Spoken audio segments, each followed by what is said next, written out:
Hello friends, welcome back to my channel. তো বন্ধুরা, এখন আমরা কথা বলবো দ্য বেঙ্গল ফাইলস এর টিজারটা নিয়ে, যেটা কিছুদিন আগেই মুক্তি পেয়েছিল। এই ছবিটা প্রথমে দ্য দ্য ডেইলি ফাইলস নামে আর কি রিলিজ করার কথা ছিল, যেটার গ্লিমসে প্রথমে রিলিজ করেছিল, যেখানে আমরা শুধুমাত্র মিঠুন চক্রবর্তীর একটা ফার্স্ট লুক পেয়েছিলাম, এবং সেখানে মিঠুন চক্রবর্তীর কাজ অসম্ভব ছিল আর কি। তো সেই সিনেমাটা আর কি পরবর্তী নাম, এখন বর্তমান নাম হয়েছে দ্য বেঙ্গল ফাইলস, এবং এই নামেই রিলিজ করবে আর কি এই ছবিটা। দেখো, এই ছবিটা সত্যি বলতে বিবেক অগ্নিহোত্রীর আরো একটা কন্ট্রোভার্সিয়াল সিনেমা হতে চলেছে প্রথমত, পাশাপাশি একটা সাহসী কাজ, একটা ঝুঁকিপূর্ণ কাজও বলতে পারো। এই ছবিটা আমাদের ওয়েস্ট বেঙ্গলে ব্যান হতে পারে, চান্স রয়েছে, কারণ এটা ওয়েস্ট বেঙ্গলের একটা ডার্ক সাইডের গল্প, নেগেটিভ দিকের গল্প। যে জিনিসটা আমরা এর আগেও দেখেছি, এর আগেও ওয়েস্ট বেঙ্গলের গল্প নিয়ে, ডার্ক সাইড নিয়ে বা নেগেটিভ দিকগুলো নিয়ে যখনই গল্প এসেছে, যেমন 1947 বেঙ্গল, বা তারপরে দ্য বেঙ্গল ডায়েরি বলে একটা সিনেমা রিসেন্টলি মুক্তি পেয়েছিল আর কি, যেটা ওয়েস্ট বেঙ্গলে রিলিজ করতে দেওয়া হয়নি বা এখানে ব্যান করে দেওয়া হয়েছে। তো এই ছবিটারও মানে সেক্ষেত্রে চান্স রয়েছে ব্যান হওয়ার, কারণ ওয়েস্ট বেঙ্গলের একটা নেগেটিভ দিকের গল্প। সো আলটিমেটলি দেখা যাক যে সেটা কি হতে পারে। এটা অবশ্যই ঠিক যে বিবেক অগ্নিহোত্রী একজন সাহসী পরিচালক, মানে তিনি যে টাইপের গল্প নিয়ে কাজ করেন, যে টাইপের সিনেমা বানান রিসেন্ট টাইমে, যেমন ধরুন দ্য কাশ্মীর ফাইলস, বা তারপরে দ্য তাস্কিন ফাইল আগে এসেছিল। অবশ্যই সমস্ত সিনেমার গল্পগুলো অবশ্যই রিয়েল স্টোরি উপর বেস্ড, কিন্তু বেশিরভাগ অডিয়েন্সই কিন্তু এই সমস্ত গল্প নিয়ে জানেন না, মানে এই সমস্ত গল্প বা এই সমস্ত সত্য ঘটনা সম্বন্ধে জ্ঞাত নন।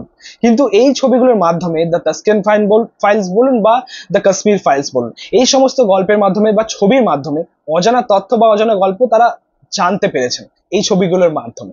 এবং আপনারা দেখবেন যে বিবেক অগ্নিহোত্রী যে সমস্ত গল্প নিয়ে আসে, সেগুলোর মধ্যে একটা কঠিন সত্য থাকে, কঠিন কঠিন সত্য লুকিয়ে থাকে, যেগুলো সাধারণ মানুষ হয়তো কোনোদিনই জানতো না, তার মাধ্যমে জানতে পেরেছে। এবং ওই ছবিগুলোই 2-3 দিন পরেই আর কি কন্ট্রোভার্সি তৈরি করে, বিতর্কের সৃষ্টি করে, এবং যেখানে তার ছবি সত্য কথা বলে, পরে গিয়ে আবার বিতর্কের সৃষ্টি করে, এমন কিছু কাজ নিয়ে, এমন কিছু গল্প নিয়ে তিনি বারবারই সিনেমা বানান। তো অবশ্যই এটা তার সাহসী কাজ, তার সাহসী পদক্ষেপ বলতেই পারো। এছাড়া এই ছবিটা যে ওয়েস্ট বেঙ্গলে ব্যান হবে বা বয়কট হবে, সেটা কিন্তু আমরা প্রিভিয়াস রেকর্ড অনুযায়ী বলছি, কারণ রিসেন্ট টাইমে ওয়েস্ট বেঙ্গলের গল্প নিয়ে যখনই কোনো সিনেমা এসছে, সেগুলো ব্যানই হয়েছে, সেগুলো বয়কটই হয়েছে। মানে কিছু উদাহরণ রয়েছে, কিন্তু এটা দেখতে হবে যে শুধুমাত্র ব্যান বললেই যে একটা ছবি ব্যান হয়ে গেল, তার আসল রিজনটা কি হবে।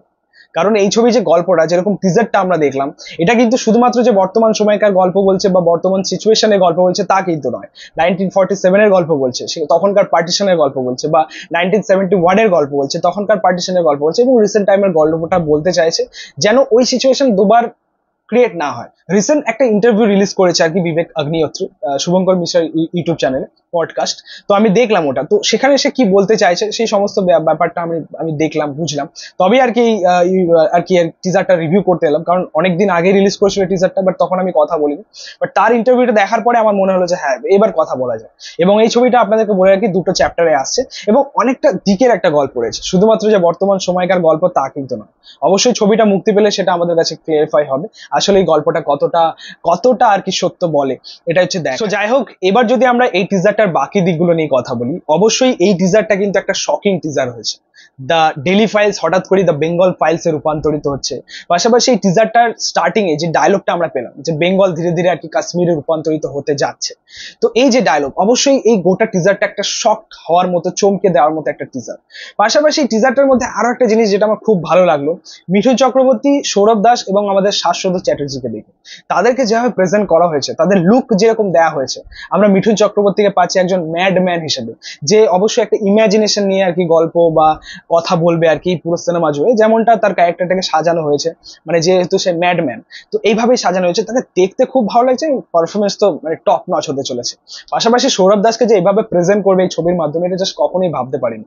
আমরা রিসেন্ট মৃগয়া বলে একটা ছবির টিজার দেখেছিলাম বা ট্রেলার দেখেছিলাম, যেটা সৌরভ দাসের আপকামিং একটা ছবি রিলিজ করছে। সেখানে সৌরভ দাসের যে লুকটা দেওয়া হয়েছে একজন ভিলেনের চরিত্রে, ভাই দারুণ, মানে সেরকমই একটা মানে লুকে পাচ্ছি আর কি, দেখতে খুব ভালো লাগছে।